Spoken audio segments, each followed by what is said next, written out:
the meeting, and the recording and description should start as well. Yes, okay. Dear colleague, thank you so much for joining us today. I see we have a few people on the line already. Let's give it 1 or 2 minutes more so more people can join, and then we will start in a very short amount of time. Thank you so much for joining.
Okay, colleagues, now we're 4 minutes past. So let us get started. We have quite a few people here on the line, so that's really, really good to see. Thank you so much for joining us today, colleagues. My name is Susanna Conrad, and I work for the European Climate Center, specifically for the CBIT-GSP project, so the Capacity Building Initiative for Transparency Global Support Program. I'm joined here today by Aradna, who is the Pacific Network Coordinator for the CBIT-GSP. So really good to see you all, and I see that more colleagues are still joining, so that is really great. So on the first slide, just a bit of a short recap, just in case you don't know what CBIT-GSP is. So CBIT-GSP is, as I just said, the Capacity Building Initiative for Transparency Global Support Program. It's quite a mouthful. So it's basically a global CBIT project alongside a few other global CBIT projects, complementing the national CBIT projects, and also enabling activities and basically supporting countries in complying with the requirements of the Enhanced Transparency Framework of the ETF. We have multiple support modalities, but the kind of key support modality in how we work with countries are the regional and linguistic transparency networks. We have 10 in total, covering basically all developing countries around the world, and one of the networks is also the Pacific, where Aradna is your coordinator.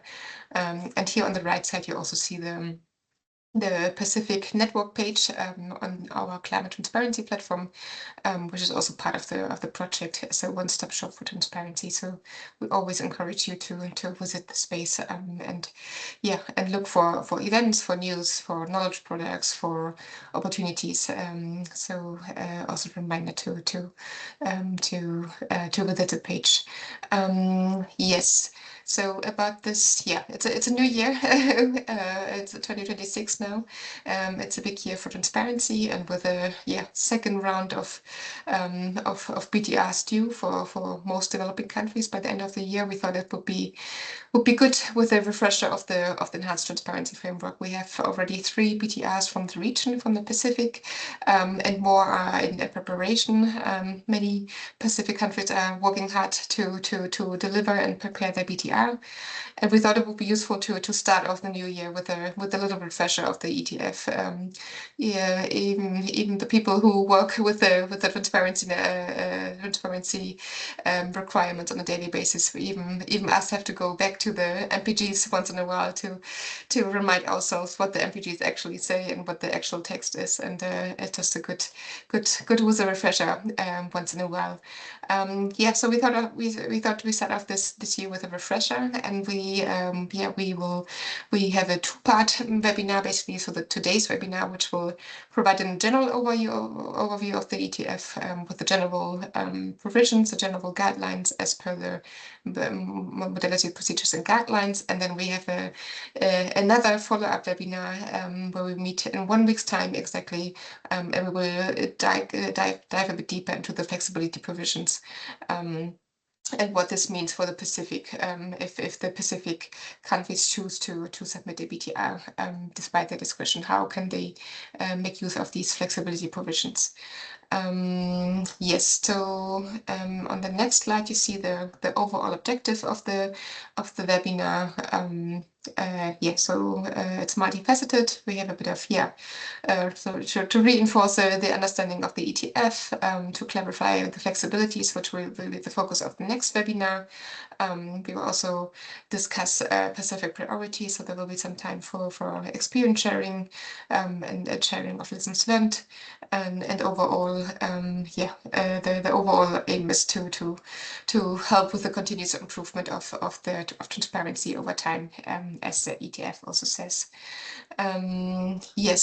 So this is a detailed agenda of today's webinar. We have a few opening remarks very shortly from Ranjila Singh, who is a Chief Mitigation Portfolio Officer from UNEP, based out of Fiji as well. Then we will have a presentation by Aradna, who will unpack the ETF for you. So this will be a longer presentation, and then not to fall asleep and for all of us to be activated, we will have a little transparency quiz on Mentimeter, and then we will move into a discussion where I would like to hear from you how you see transparency in relation to your country's climate story. How can you use the ETF, etc. So this is in short basically the agenda for today. Thanks again for joining us. It's really good to see all of you. If you have any question, please post them in the chat. Please also feel free to raise a hand or raise a question in the discussion session later. And let us get started without much further ado. And I give the floor to Ranjila Singh. Thanks so much for joining us today, Ranjila, who's a Chief Mitigation Specialist for UNEP, as I said, and who will be kickstarting our webinar today. Over to you, Ranjila. Thanks for joining. Thank you, Suzanne. Good morning, colleagues, and warm greetings to you all. On behalf of the United Nations Environment Programme, I would like to sincerely thank the CBIT-GSP for organizing the Paris Agreement Enhanced Transparency Framework, a refresher for the Pacific webinar. And I'm also pleased to join to deliver the opening remarks. And it's good to see familiar faces from the region.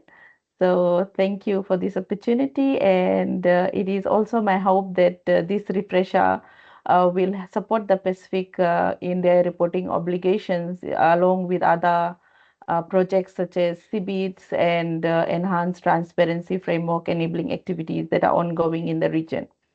And I also like to take this opportunity to commend the 3 Pacific Island countries who have submitted their BTRs in 2025. This is a success story for us. And I also like to wish all the best to others that are completing or preparing their submissions for this year. And briefly, I would like to just touch on the enhanced transparency framework the BTRs. So BTR is more than a report for us. It's a pillar for the Paris Agreement Enhanced Transparency Framework. It enables country to share the progress on the climate action. That is, what are they doing to tackle climate change? And it also shows how far they have come and what support they need to go further. And this is indeed true for Pacific Island countries because we are contributing negligible amount to the global emissions, but we are fighting this climate change with our best efforts. It also informs the global stocktake by contributing to the real-time data and national experiences to the overall assessment of the global progress. It also fosters global trust, ambition, accountability by providing a framework for countries to transparently report on their climate actions and support. Transparent reporting also fosters a vicious cycle. When countries see that others are achieving it, it also motivates higher ambition. This is particularly true for us small island developing states that we are contributing so less, but our ambition is very high and our efforts are higher as well. It also helps countries, especially us, to showcase our efforts and make our needs for finance, technology, and capacity building visible. So this is just a brief summary of ETF, and I'm sure we have more presentations on the refresher. And briefly, I will just touch on the role of UNEP. So we are basically promoting a nationally led execution model where the government designate a executing agency or a development partner that supports them with the project development, including design and monitoring and evaluation and implementation. So, as you all may be aware, that UNEP is supporting the reporting projects in Cook Islands, Fiji, Kiribati, Palau, Solomons, Tuvalu, Vanuatu, Tonga. We also have the capacity building initiatives in Fiji, Cook Islands, Tonga, Samoa, Palau, and we'll be starting soon in Marshalls and Tuvalu as well. And we have electric mobility projects in Fiji, Solomons, Vanuatu, and Palau. So this also showcases our efforts in climate change mitigation, even though we are contributing so less. So it is therefore my hope that the region will be able to integrate the findings of the climate change projects into their national development plans and programs to ensure that the national development efforts are sustainable. It also promotes enhanced awareness amongst all your citizens on the causes and impacts of climate change and measures they can take to mitigate and adapt to the impacts of climate change, and also to strengthen the institutional structures and human capacity for climate reporting. Thank you, and I will give it back to Suzanne now. Thank you so much, Ranjita, for kicking us off, and thank you for the reminder of the ETF and the role of the ETF and how it especially relates to the Pacific countries. I think that's always really good, and we know that the transparency is much more than just reporting, but it's good to remind ourselves what the role actually is in the Paris Agreement, and also good to see so many active projects of UNEP in the region, both for enabling activities for CBIT, but also for electric mobility. That's really, really good to see, and really shows how the countries are really moving forward with transparency and are really committed to the Paris Agreement. So thank you so much, Ranjila. So now I give the floor to Aradna to deliver the presentation on the Enhanced Transparency Framework. And as a reminder, if you have any questions, any comments, please post them in the chat. Please raise your hand, or we take them up in the discussion later. Thank you so much. Over to you, Aradna.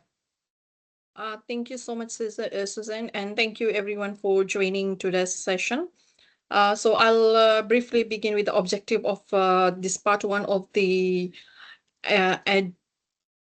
part of the webinar. The objective of this session is to understand the purpose of the Enhanced Transparency Framework, understand what countries are required to report under the ETF, understand the structure and purpose of the BTR report, and know where to access tools and support for ETF implementation. I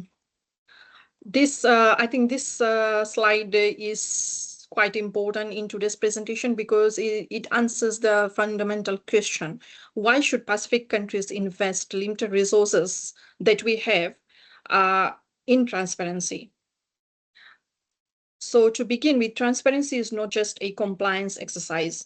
It's a strategic tool that serves our nation's interest in multiple ways. First, transparency helps specific countries to demonstrate climate leadership and vulnerability on the global stage. The Pacific is at the forefront of the climate impact despite contributing minimal to the global emission.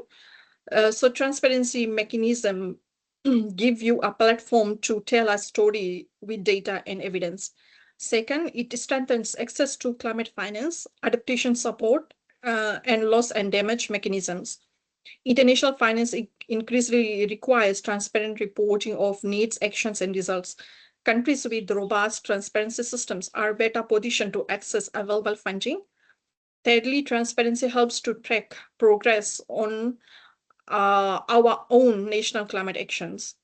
It's not just about reporting to the international community, it is about monitoring whether our own domestic policies are achieving their intended outcomes. Fourth, it improves coordination access across ministries and agencies. As you may all know, that ETF actually requires data from various sectors: energy, agriculture, waste, forest, transport, and other sectors. So this creates valuable cross-government coordination. Fifth, it amplifies specific voices in climate, global climate process, like the global stocktake. So when we submit the BTR, it feeds directly into the assessment of the global process under the Paris Agreement. More specifically, transparency allows us to communicate national climate priorities and challenges clearly. It highlights adaptation needs and capacity constraint and might otherwise remain invisible in the international community. It showcases progress despite limited resources, demonstrating that Pacific countries are taking action even with minimal historical responsibilities for the climate crisis. It supports evidence-based decision-making at home, helps government make informed choices about climate policy. Fundamentally, it strengthens trust and international cooperation. Transparent reporting builds credibility and creates a mutual trust necessary for effective global action. So when we talk about transparency, we are talking about empowerment and not a burden, as we might be thinking. Moving on, this diagram depicts the 30-year journey that has led to the formulation of the ETF. As you all know, it began in 1992. Maybe some of us were born then. It was UNFCCC got adopted in 1992. In 1994, the UNFCCC was entered into force. In 2007, there was a introduction of MRVs during the Bali Action Plan adoption. In 2015, most of us know that Paris Agreement was established. It was adopted, and the ETF under the Paris Agreement was established. 2018, the MPGs under the ETF were adopted. 2021 reporting templates such as common reporting format and outlines of BTR, NID, and TRs were adopted. 2022, there was a voluntary adoption provision for voluntary review of adaptation information. And in 2024, there's full implementation. The first BTR report was submitted and technical review was initiated. Before we dive deep into transparency, I would like to just briefly go through the Paris Agreement, just a quick overview. So the Paris Agreement rests on several key pillars: mitigation, ambition through NDCs, adaptation efforts, climate flows, and crucially, transparency of action and support.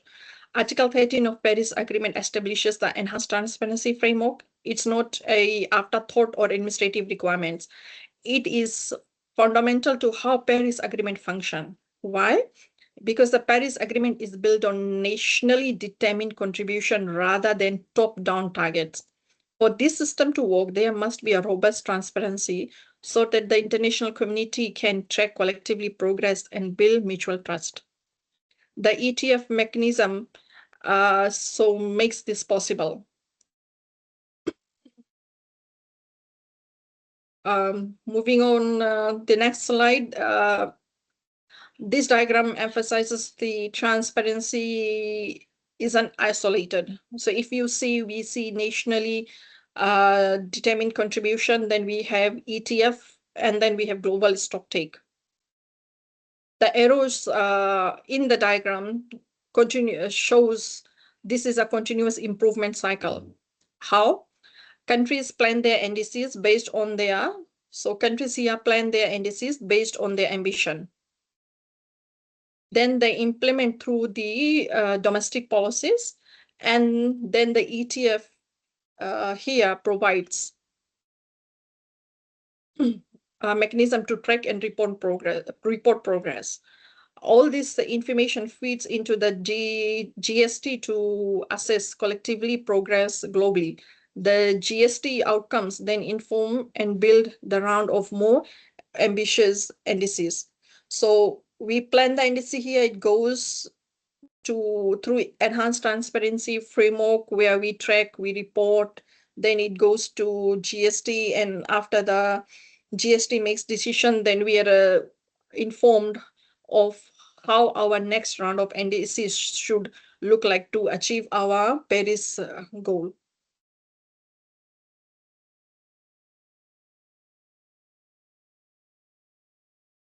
As stated earlier, Article 13 establishes the enhanced transparency framework.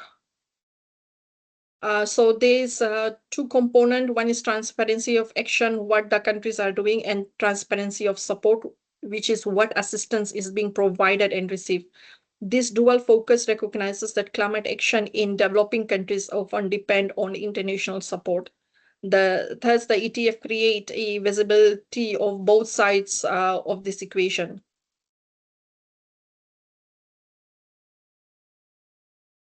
Moving on to the next slide. The enhanced transparency framework has several interconnected components. At the center of BTR report, which countries submit every 2 years, there is this is our primary reporting vehicle. So the BTR undergoes the technical review, and this is facilitative, designed to help improve reporting over time. Then we have the FMCP, which is the facilitative multilateral consideration of progress, allows for constructive international dialogue about countries' climate effort. And all of this then gets to feed into the global stocktake. So if we see here, we have a reporting, our reporting on GHG inventory progress, everything moves to submitted, and it undergoes review. Then after review, it goes to the FMCP session.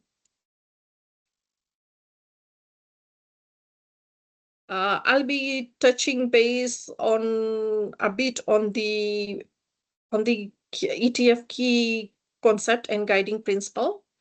So the ETF is governed by 5 fundamental principles that shape how it operates. Principle 1 is respecting national sovereignty. So this is to ensure that every nation's decisions are respected. This is absolutely crucial. The transparency from is not designed to actually shame a country or create penalties. It's facilitative, meant to support improvement over time. It respects our sovereignty in how we approach climate action. The ETF also aims to avoid placing undue burden on parties. This principle recognizes that reporting requirements must be balanced against countries' capacity and resources. Moving on, principle 2 is building on the arrangement under the convention. So as we all know that ETF has built on the existing MRV concept under the UNFCCC. Moving on, providing flexibility to the developing countries. So this we will talk a bit more detail in the next webinar, but there is flexibility provision for us seats, LDCs in the Paris Agreement in the MPGs. Principle 4 is promoting tech. So tech is transparency, accuracy, completeness, consistency, and comparability. These are the key quality concepts that guide reporting. Our data should be transparent about its source and methods, as accurate as possible, given available information, and as complete as feasible across all sectors and gases, consistent over time in methodology, and comparable with other countries' reporting. The tech principle help ensures BTR set their purpose while remaining realistic about capacity constraint. Principle 5 is avoid double counting. So it avoid double counting, meaning that we do not count either our sink or our emissions more than once. For example, if we are having a CDM project, then we need to take into account that CDM project is, if we are selling the credit, then that project emissions are not counted under the country's inventory. And then we have facilitative improvement over time. So the ETF, the Paris Agreement, they all contribute, they all emphasize that we should improve over time in terms of our reporting. I'll be moving on to BTR reporting outline now. If you have any questions, please do put it in the chat and we'll answer it at the end of the session. This is the BTR outline. So if you see here, we have thematic chapters. We have chapter 1, which is on GHG inventory. Then we have chapter 2, progress made in implementing and achieving NDCs. Then we have chapter 3, which is climate change impact adaptation. Chapter 4, which is FTC support mobilized and provided. And then 5 on FTC support needed and received. Moving on. I'll touch base a bit on flexibility here. So when we say flexibility, flexibility is applied to the scope of reporting, frequency of reporting, level of detail of reporting, and scope of the review. So this is the at individual level where flexibility is actually applied in the BTR. Now I'll be taking you through the specific requirements or specific reporting sections in each of the chapters. The first is the National Inventory Report of anthropogenic emissions. Under this chapter, you'll have definitions. You'll have information to be reported, which includes national circumstances and institutional arrangement. Then method to be used, methodologies, parameters, and data. Then information to be reported, for example, methods and cross-cutting elements. Information to be reported also includes sectors and gases and time series. And then at the end, you can include the flexibility provisions that you have applied. Chapter 2, which is the necessary information to track progress made in implementing and achieving the national NDCs. So if we see, the first section of the chapter will have national circumstances and institutional arrangement. Then the description of parties' nationally determined contribution under the Article 4 of the Paris Agreement, including updates. Information necessary to track progress made in implementing and achieving the nationally determined contribution under Article 4 of the Paris Agreement. Mitigation policies, measures, actions, and plans, including those with mitigation core benefit resulting from adaptation actions and economic diversification plans related to implementing and achieving of NDCs under Article 4 of the Paris Agreement. Fifth will be the summary of the greenhouse gas emissions and removal. Sixth is the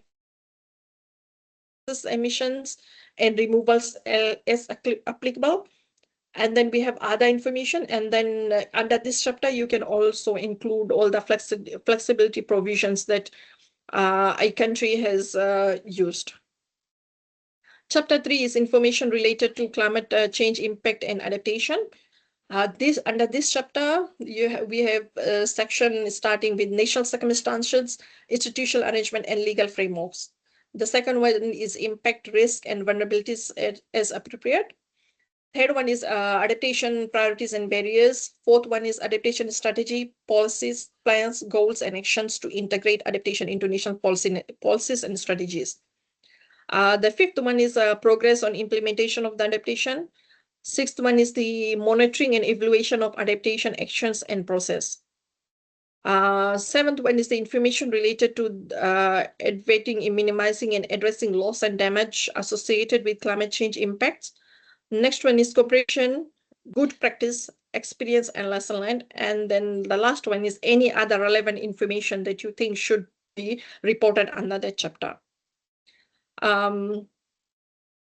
The next chapter is on information on financial technology development and transfer and capacity support provided and mobilized.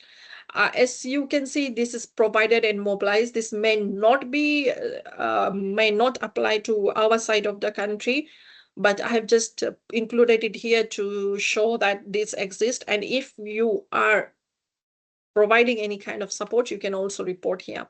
So this chapter consists of national circumstances and institutional arrangement, underlying assumption, definition, and methodologies, information on financial support provided and mobilized under Article 9, information on support for technology development and transfer provided under Article 10, and information on capacity building support provided under Article 11. The next chapter is on information on financial technology development and transfer and capacity building support needed and received. This is an important chapter for Pacific because this is where we usually report what climate finance technology or capacity building assistance have we actually received, from whom, for what purpose, and what was the result out of that.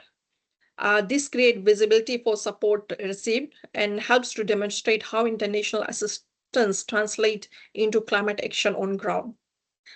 Equally important is that we report on the support that is actually needed.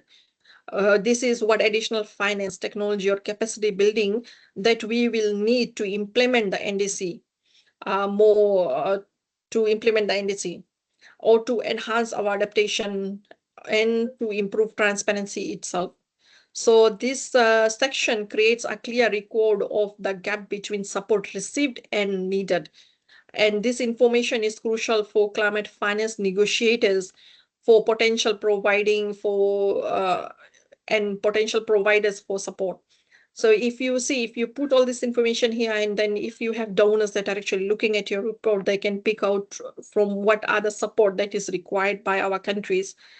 It's already published. So, they can pick it up and say, we can support this. The next chapter is joint BTR and NC submission. So you might be knowing, so we have a BTR has a cycle of 2 years. And when the BTR cycle and the national communication cycle clashes, then we can actually combine those two reports. So when we combine the report, then we have the BTR report, but in that BTR report, you can include these other 3 sections or chapters. Vulnerability assessment, it actually depends on if you are not putting the BTR, then you can include there. But if your BTR has the vulnerability assessment, then we can leave the BTR from NC. We don't have to pull it out from NC. But we need to include the research and systematic observation and education, training, and public awareness. So that will be our combined BTR and NC submitted together. The next chapter is area of information on area of improvement. So this chapter is where we can actually put areas of improvement identified by party itself, as well as those identified by the TR team as part of the BTR technical review process. There's also information on how parties addressing or intends to address area of improvement as appropriate. Those developing country parties that need flexibility in light of their capacities are encouraged to highlight the area of improvement that are related to the flexibility provisions used.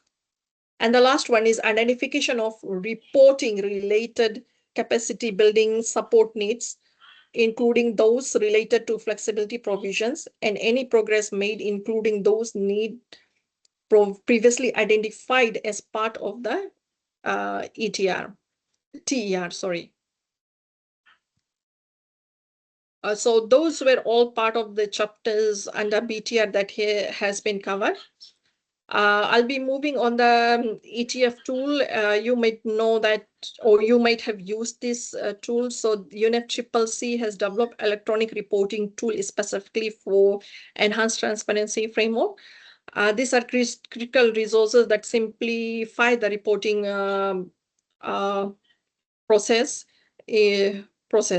Only parties that have been nominated, the users have access to this tool. So we don't actually have access to these tools.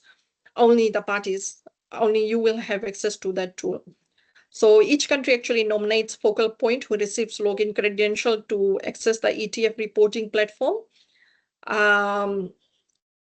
If your country hasn't yet nominated a user of your nominated users have changed, you need to contact the UNFCCC secretary to ensure that right people have access.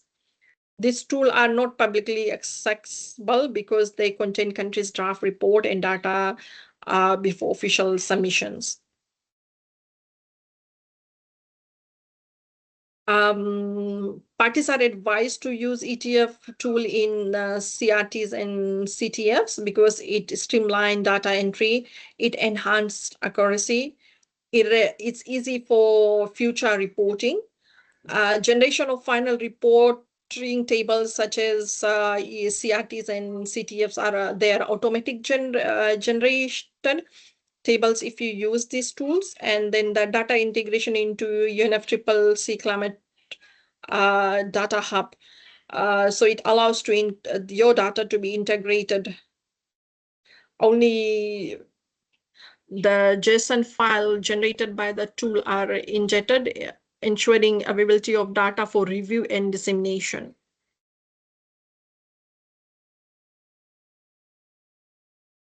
Moving on, we'll be now talking about key outcomes for transparency at COP30. I think most of you were there, so it's just a brief refresher for that too. I'll be talking only on the global goal on adaptation and gender component. So the COP30 adopted 59 voluntary global indicators to measure adaptation progress. The indicators cover 7 thematic areas, which include water, agriculture, health, infrastructure, poverty, ecosystems, and cultural heritage. Also includes indicators for adaptation policy planning process. Global goal on adaptation, GGA in short, indicators are voluntary but provide a framework for consistent reporting. Countries can use GGA indicators in BTR Section 3, which is on climate change impacts and adaptation. It helps demonstrate progress towards adaptation goal in transparent, measurable ways. Supports comparability while respecting national circumstances. 22 indicators have been fully developed methodologies ready for immediate reporting. So out of the 59 indicators, 22 the methodologies have been fully developed, so we can start using that. And remaining indicators require further methodological development, which is a 2-year program. Moving on to gender action plan, this diagram actually shows the evolution of gender action plan. It all began in 2014 under the Lima Work Program. leading to the first gender action plan in 2017, followed by a 2019 enhanced Lima work program, and GAP extended 5 years, then later longer, with greater scope reviewed in 2024, and now transiting into a new decade-long plan being designed in 2025. So, and this action plan was actually adopted in at COP30. Just a bit of update. CBIT adopted a new gender plan under the Enhanced Lima Work Program on Gender. The Gender Action Plan ensures gender perspectives are integrated across all climate actions. BTRs should include gender disaggregated data where possible. For example, under GAG inventory, gender impacts of emission sources. Under NDC progress, we can have gender responsive mitigation and adaptation measures. Under support review, we can have how finance benefits women and girls. So these are some of the places that we can actually include gender under BTR reporting. Sorry, I have been speaking for a long time, so now we can I'll hand over to Suzanne. And if you have any questions, we'll go through that too. Thank you so much, Aradna. Thanks. Thank you. Thank you for this overview of the ETF. It's of course a brief overview, and it's hard to summarize and go into all the details of the MPGs, the BTR outline, all the provisions. There's a lot of information. We try to consolidate it, but of course we know it's a lot of information. If you have any questions, please feel free to raise them here or post them in the chat. There would also be coming some questions later. This is also a reminder, if you in your work, in your preparation of your BTRs, if you have any doubt about the MPGs, please always feel free to reach out to us, to Aradna. She's your kind of transparency help desk in the region. We're happy to clarify the MPGs if there is any doubt. And also a reminder to think about any support requests you might have for this year, that we as CBIT-GSP and together with the partners, and some of the partners are also here, like FAO Australia, can deliver. So this is also a reminder to the colleagues here to think about your support requests that you might have for this year, and to use this year wisely. Yes, I don't see any questions at the moment. Maybe countries are still thinking, or maybe everything was clear, or maybe the MPGs are already very clear. This is also okay. This is also good. But maybe we can then move directly to the transparency quiz that we prepared. Maybe if you can put up the slide again, Aradna. Yes, exactly. So we prepared a little quiz just to test the knowledge and to have a little fun as well. And we ask you to go to Mentimeter. So you can either go to menti.com and enter the code. You can also scan directly the QR code to go there. I will also be quickly sharing my screen. You have the You're sharing the screen, right? Aradna, you will be going through the slides, right? Yes. And then I can talk to them. Okay. This is good. Yes. shared. Yes, perfect. I see that a few colleagues are already online. So let's just give a few more seconds. We have 13 people online, so I think that's a good crowd. So let's get started. We can already move on to the first question. Yes. So here we see the different colleagues joining with the different emojis. Okay, so 14 players already. That's great. I see a kangaroo. I see a penguin, a tiger, and many different animals. So let's get started. Okay, question number 1 is coming. Yes, and the more quickly you answer, the more points you get. What is the primary reporting instrument under the ETF? Is it the NAPs, the National Adaptation Plans, the National Communications, the Bioenergy Transparency Reports, or the National Determined Contributions? So the quicker you are, the more points you get. It's an easy question, but just to also test your test the speed of your fingers. It's of course the BTR. Thanks so much for answering. Moving on to question number 2.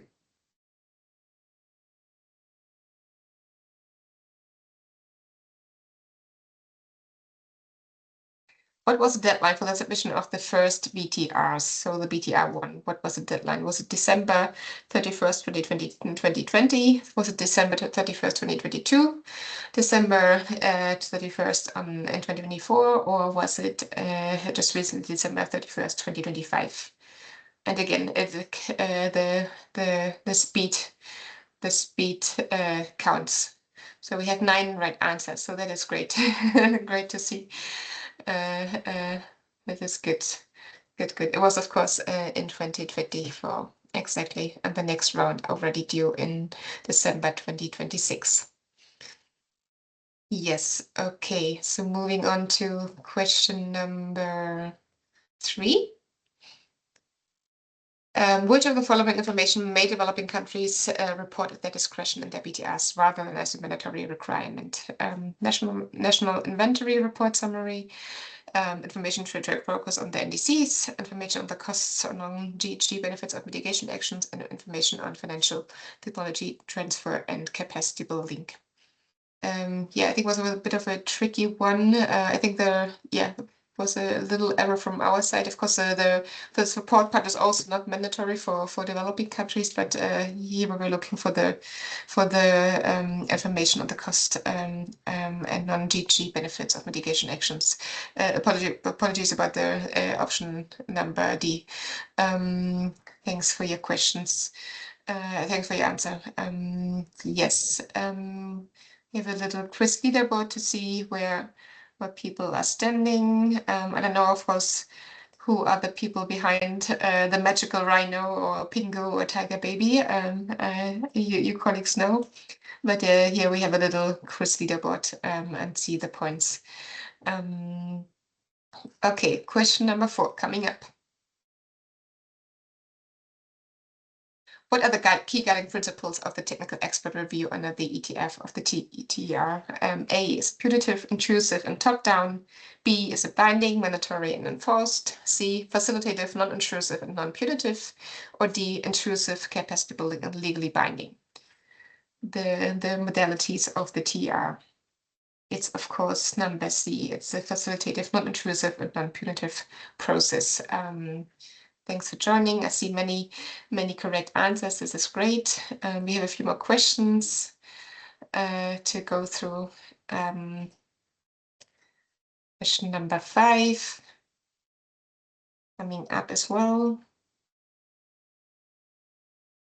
The ETF is built upon and enhances the existing transparency arrangements under the convention. What was the previous system called? Was it monitoring, reporting, and verification, MRV, National Action Plan, NAP, Global Stock Tech, GST, or Climate Action Tracker, CAT? I guess everyone knows the answer, but it's also about being fast and right. Exactly. That's, of course, the MRV system.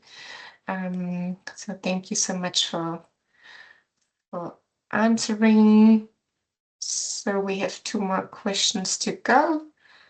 A primary purpose of the ETF is to track progress towards achieving a party's individual. What are we looking for? Is it the National Biodiversity Strategy and Action Plan, the Sustainable Development Goals, the National Determined Contributions, or the gross domestic product targets?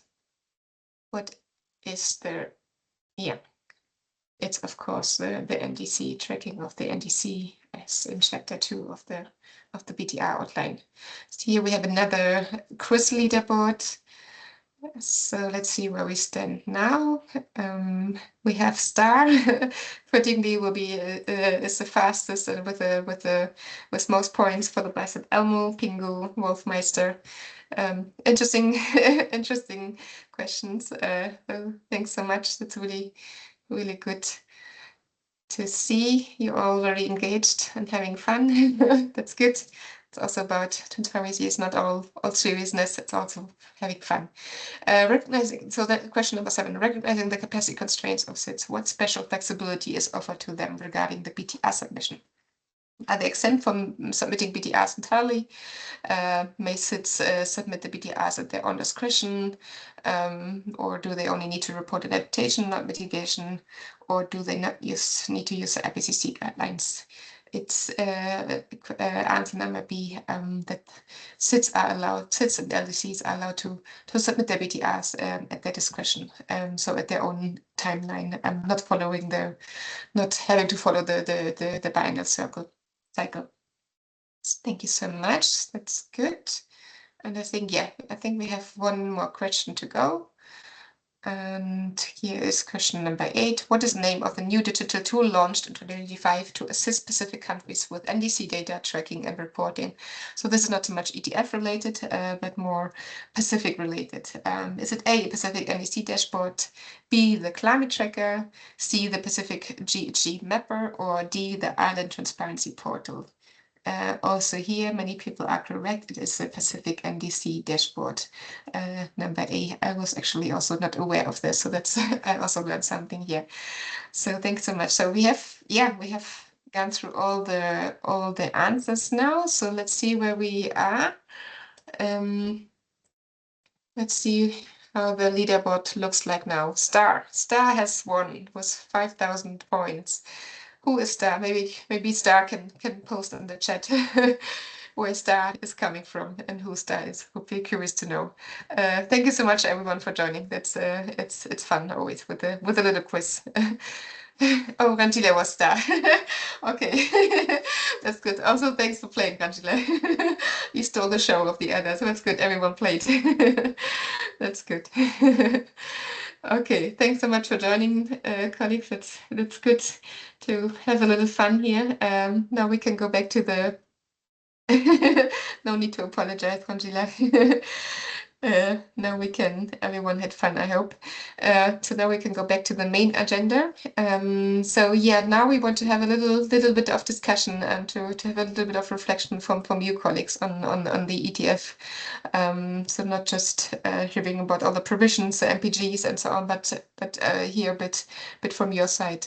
We have a few guiding questions to slide. It's coming, just a second. Ratna is sharing. Yes, so we have a few guiding questions here to kickstart the discussion. We already heard the ETF is about also telling your climate story, using it strategically to be transparent about certain areas. The first BTRs that have been submitted, they're all included an adaptation component, as well as information on loss and damage. And we are now curious on what transparency areas are the most important for communicating your country's climate story in your specific context, and how can the ETF be utilized for sharing those climate stories? So how is your countries envisioning to use the ETF strategically, to use the reporting and the BTR strategically in telling your climate story, basically? We also heard that, yeah, of course, emissions are not the biggest priority. We only have marginal emissions in the Pacific, and there might be other pertinent issues to be told as part of your climate story. And I'm also just posting the second question here. What aspects of the ETF requirements of the of the MPGs remain unclear or challenging for your country during the first BTR exercise, or also after, for the colleagues who have submitted the BTRs already? So Vanuatu, Solomon Islands, and PNG just very recently in January. So we're now posting, these questions. It's of course always difficult to start the discussion and to be the first. Let's see if anyone is wanting to take the floor, or maybe please also feel free to post in the chat. Give some time for reflection as well. Maybe you have some initial thoughts. I don't know if we have some colleagues here from Vanuatu, Solomon Islands, or PNG to already reflect from their initial BTR submission. I see Priscilla from PNG, for instance. I don't know if anyone wants to take the floor, kick us off. No need to be shy. There can also be any question you still have on Ratner's presentation, any other reflections, any general comments.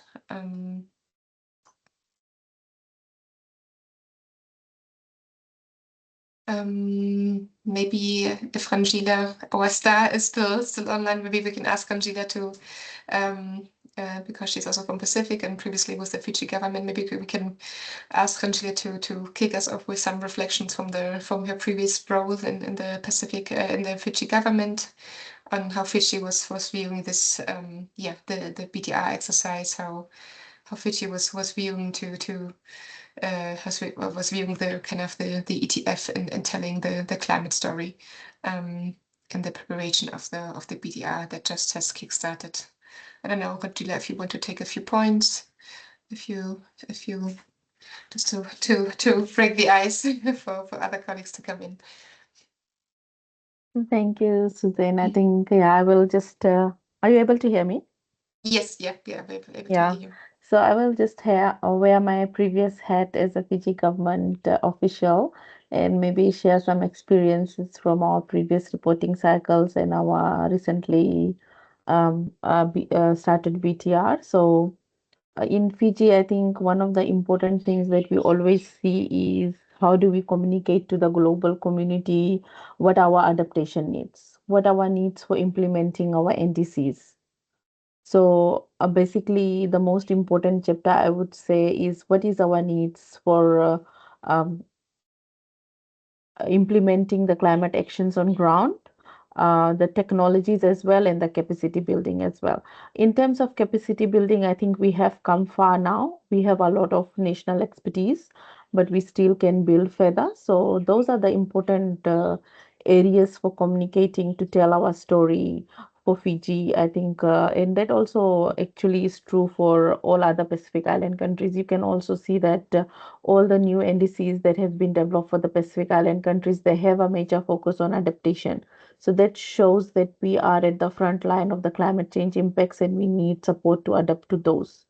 So that is something that I wanted to share, and I can now maybe request countries to share their experiences as well. Thank you. Thank you so much, Ranjila. Thanks so much to provide these reflections from your previous head in the Fiji government, and of course the adaptation chapter component of the BTR is of course of crucial importance. It also includes the L&D, the loss and damage information, which is nested under the adaptation chapter in the ETF, even though it's an article on its own in the Paris Agreement. But we see already that the countries are reporting in the Pacific on adaptation and loss and damage. Now we also have the global goal on adaptation, the new indicators, which raises even the importance of the adaptation information in the BTR even more. Also in line with the global goal on adaptation to feed into the global stocktake etc. So thank you so much for this, Ranjila. Any other reflections from colleagues from around the Pacific? We have some more new PNG. Now we had quite a few colleagues from around the Pacific. So please feel free to come in here. Also, please feel free to post in the chat. You can also answer to the second question on the ETF requirements. What remains unclear, what remains challenging. We know that the needs in the Pacific are quite big. There are a lot of issues in terms of human resources, technical capacities, and so on. That's you've quite a different setting than other developing countries, with very small governments, small climate change teams, sometimes only one person working on the worries areas of climate change. So that's of course a huge challenge to encounter. So this is also for you an invitation to post your needs, to think about your needs. You can also get in touch again with Aradna after this meeting, to highlight your support needs, and then we can discuss and plan the support we provide from CBIT-GSP side to you. Yes. I don't see any. It's a shy crowd. It's always hard to come in. We see this, of course.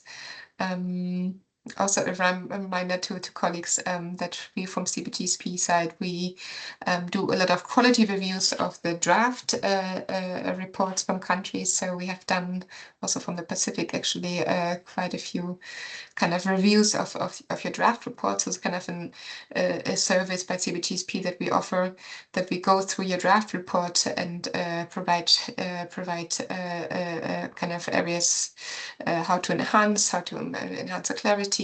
So prior to the submission to the UNFCCC, so that we help you for the following TER processes, and that there are fewer comments, and that we help that the BDR is better aligned with the MPGs and clarifying. So this is also an offer that we can provide from our side. You are also free to just send a chapter to us for our review, or only the tables. This is also something that we can do. And you can always reach out to Aradna for that. Yes, we have a shy crowd here, Aradna, and no one wants to wants to come in. We actually need some grog bowl for people to speak, and hopefully we can have that during our session in February for the Micronesian colleagues.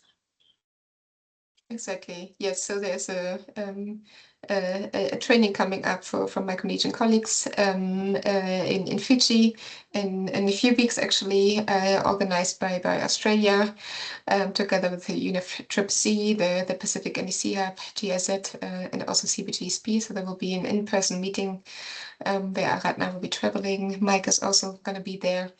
So we're going to be seeing a few people there on site, which is of course also always nicer than this online setting. But there will also be, of course, time for reflections on these issues there. Yes. Yeah. I don't see any questions or comments still. Maybe it's still too early in the year to reflect on these issues. Maybe we can move on, Suzanne, and because everyone can reach out after this. Please feel free to reach out if you have any questions, and I'll be there to answer. Exactly. And any kind of assistance that is needed. Thank you, Aradna. Let us do this and please really let us know your needs, and we try to meet them under CBIT-GSP, also together with other partners, other support providers.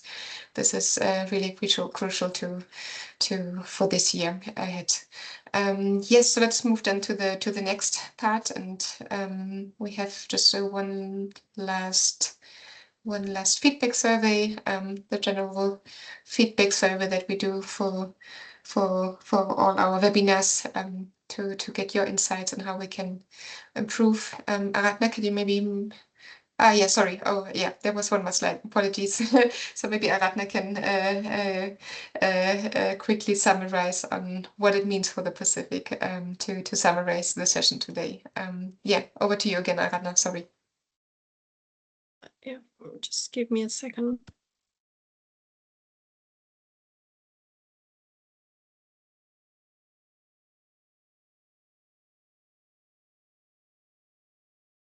Just to summarize what the whole presentation has meant for Pacific. So the ETR, ETF, the BTR, the GJ indicators and the Gender Action Plan collectively provide Pacific countries with a structured framework to tell our complete story, not just emission, but adaptation impacts and needs.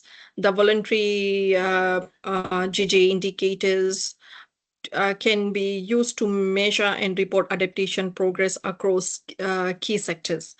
The gender responsive reporting tools to highlight climate impacts on women and vulnerable communities. So the gender action plan can be used. Flexibility provision specifically designed for seats with limited capacity and data constraints. Then we have the enhanced visibility for support needed and received to strengthen climate finance access. This is through the chapter on climate CTF received, needed and received. And then we have opportunities to showcase progress despite resource limitations while building institutional capacity. Then there's a platform to amplify Pacific priorities in global climate process and inform the global stocktake.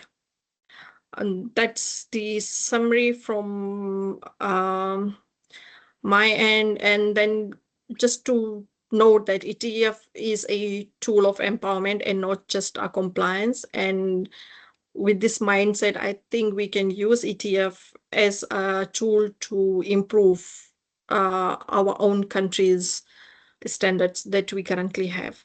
Over to you, Susan. Thank you so much. I think this is a good summary of the session. Empowerment. The ETF is empowerment, not a burn. This is a good reflection. I think there's a lot of food for thought in this presentation. So thank you so much.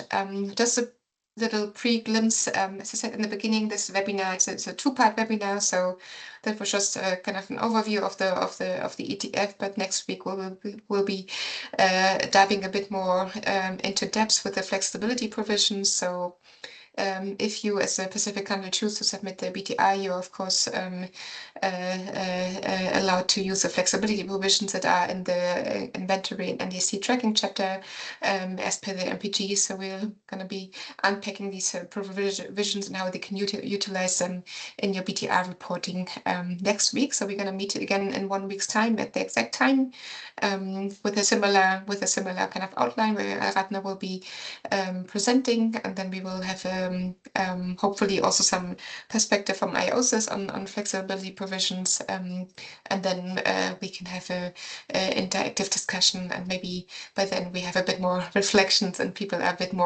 bit less shy to reflect and to provide some insights and thoughts on that. So this just as a pre-glimpse. Please register for the webinar. Hope to see so many of you again there. And without much further ado, we can just move to the last and final feedback. I'm just seeing actually I just see a comment from Tereto. For the previous question, from my view, our national circumstances and institutional arrangements really showcases our vulnerabilities as small population and a remote island nation, including our capacity constraints and extreme climate variability. But it also allows us to show the amount of work we still do despite these factors. The ETF allows us to highlight those stories at the international stage.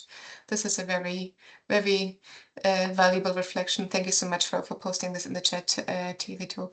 That is extremely useful, and this really speaks to what Aratna has just said, that showing commitment and progress despite the limited resources, but also really showing the climate vulnerabilities that you're facing and your reality basically on the ground as a Pacific Island nation. So thank you so much for this comment here. This is very much appreciated.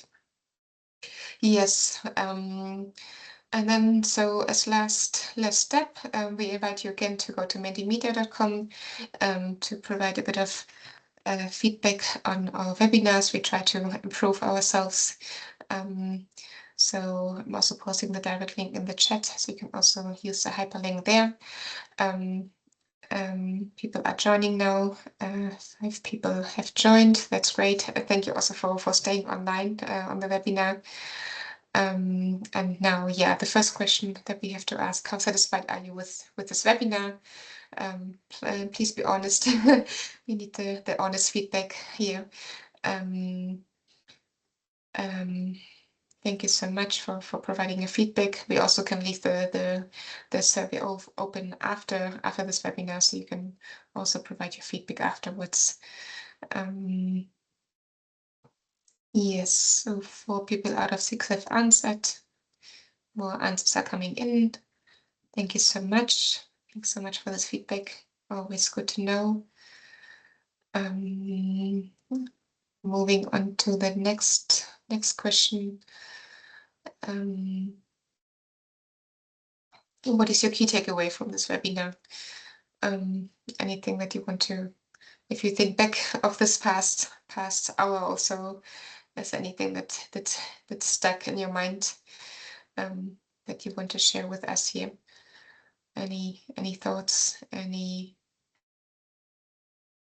knowledge? Anything that's stuck in your mind? You can post it here. Give colleagues a few seconds to write down their answer.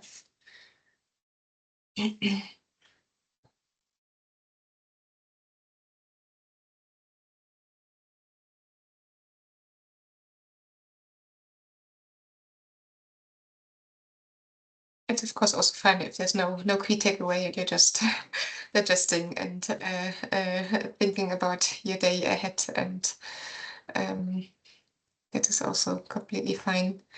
I'm not sure if colleagues are typing.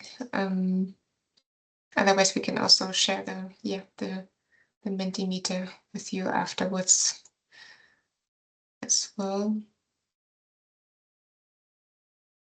Give a few more seconds. Yeah. Yeah, I don't think. Yeah, we can just move on, then people have still more time to reflect. This is also maybe to include now or maybe afterwards. What can we improve next time? Is there anything that you think needs to be improved, needs to be changed, a different format? Of course, there's only so much you can do in a webinar, but of course we try to be interactive. We try to make it as interesting as possible, despite the sometimes dry topic of transparency. Any reflections here on how we can improve would also be appreciated. We can leave the survey open, so you can type in your answers also afterwards, if you like. Yes, so yeah, we can just leave the survey open, so we can close this feedback survey. And yeah, we thank you very much for joining us today. Lovely to see so many colleagues here, also known faces, known names. Thank you for your feedback. Thank you for quizzing with us. And yeah, a reminder to reach out to Aratna if you have any questions, comments, support needs. Really critical. CBIT-GSP is here to support you. And yeah, and we see hopefully in 1 week's time for the second part of this webinar. And wishing you a lovely rest of the day. Thanks also again to Angela for providing opening remarks, and thanks to all colleagues here to join us here today. Thanks so much, and we will be sharing, of course, the material afterwards with you. Thank you, colleagues, and I wish you a good rest of the day. All the best. Thank you. Thank you, colleagues. Bye-bye. Thank you. Bye-bye. Thank you, everyone. Thank you. Bye-bye. See you next week. Bye. Thank you.